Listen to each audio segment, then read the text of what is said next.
In this chat room, there are three familiar names. Seungri, a former member of the hugely successful K-pop group Big Bang, who was also a director of the Burning Sun Club, which was featured in a BBC documentary.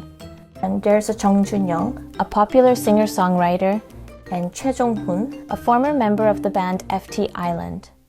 Here, we see their true colors, very different from the people we thought we knew and loved. In this chat room, their crimes were revealed. There were secretly filmed videos of sexual encounters and gang rapes, and evidence of them avoiding punishment with help from a high-ranking police official. This chat room was a place where they committed crimes together and belittled women to wash away their guilt. It showed a twisted form of friendship. The main person to focus on in this chat room is Seungri.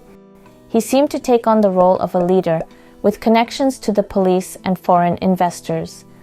He was also a key figure in the notorious club Burning Sun. This club in Gangnam was a place where wealthy clients could do anything they wanted, including violence, drugs, and hidden camera recordings. It was essentially a hub for rape. But how did this chat room come to public attention? The story goes back to 2016. That year, Jung Joon-young was accused of secretly filming a sexual encounter with his ex-girlfriend. To hide the evidence, he sent his phone to a forensic company. At that time, the police did not properly investigate the case, and, of course, there was no punishment.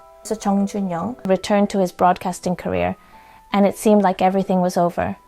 However, there was something he didn't know. A copy of his phone's data existed. 3 years later, someone with access to the data sent it to a reporter and a lawyer, revealing the existence of the chat room and their crimes. Unfortunately, these three K-pop stars benefited from light sentences. Seungri received a sentence of 1 year and 6 months. and Choi Jong-hoon, 2 years and 6 months. Jung Joon-young, 5 years. This spring, they were all released. They are going back to their lives without any real apology. In this situation, it's fortunate that the BBC covered the Burning Sun scandal in a documentary. This documentary brought the case back into the spotlight.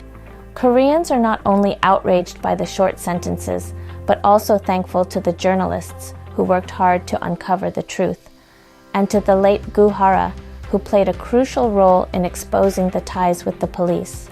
If you enjoyed this video, please don't hesitate to like and subscribe. Thank you for watching.